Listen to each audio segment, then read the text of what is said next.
Que je pense qu'aujourd'hui, dans les années à venir, le milieu agricole il est voué à évoluer dans ses pratiques, dans la vision qu'il a de son métier et c'est quelque chose d'important, surtout moi étant du coup une fille.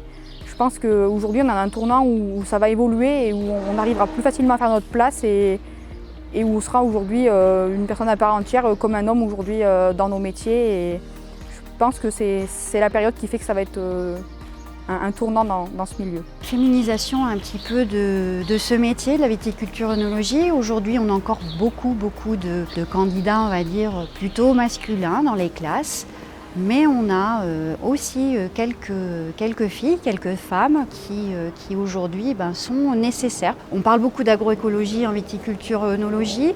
Quand on parle d'agroécologie, on parle de diversité, de biodiversité qui sont indispensables au bon fonctionnement on va dire de la vie en général. Pour la viticulture-œnologie, les femmes sont très importantes. Elles apportent toujours de la finesse, par exemple, par rapport aux dégustations. On a de plus en plus de femmes œnologues ou même sommelières qui sortent dans beaucoup de palmarès dans les premières des concours.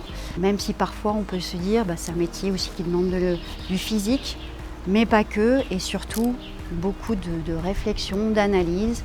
Et les femmes excellent également là-dedans. On voit de plus en plus de filles dans le monde viticole et qui reprennent des exploitations. Et le métier est de moins en moins dur, on évolue aussi et on a beaucoup de choses pour nous aider, on force de moins en moins physiquement. Donc il n'y a pas de raison, les filles vont venir au travail avec nous et gérer des exploitations viticoles. Alors, il n'y a pas beaucoup de candidats garçons.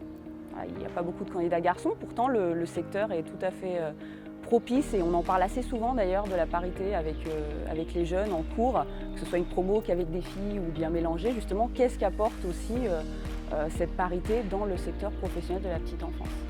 Qu'est-ce qui pourra attirer les garçons à venir dans une crèche? Les mêmes choses que les filles en fait, c'est-à-dire avoir envie d'accompagner les jeunes enfants, les familles, avoir envie en fait, d'avoir ce rôle dans la vie des personnes qu'on accueille et qu'on accompagne tous les jours. C'est pas parce qu'on est un garçon qu'on ne peut pas accompagner de jeunes enfants. Et aujourd'hui, on s'aperçoit qu'avant, il y a la mixité et aussi en termes de clients, on a beaucoup de femmes qui achètent du vin.